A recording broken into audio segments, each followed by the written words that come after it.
C'est quand je vous disais que cette histoire ne concerne pas uniquement que Kémy Séba, c'est la preuve que justement, il y a une espèce de cohésion, il y a une espèce d'harmonie qui est en train de se mettre en place. Je suis le coordinateur de l'ONG, j'ai des appels de tous les pays africains. Il faut savoir qu'il y avait une grande journée de mobilisation qui était prévue pour le 16 septembre.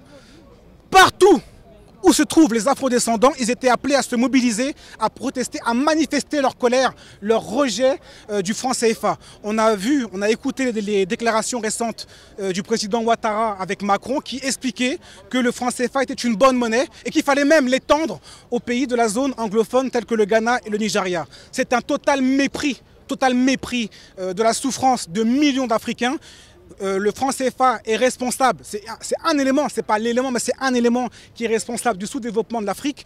Venir expliquer que cette monnaie était bonne pour les Africains est un crachat jeté à la figure de tous les Africains. Et c'est pour cela qu'on avait mis en place, en légitime défense, la mobilisation du 16 septembre. Et je pense que les services français ne voulaient pas que cette journée puisse se tenir de manière décente dans les différents espaces, mais en expulsant Kémy Séba du Sénégal, je pense qu'ils sont en train de remettre de l'huile sur le feu. Nous sommes des pacificateurs.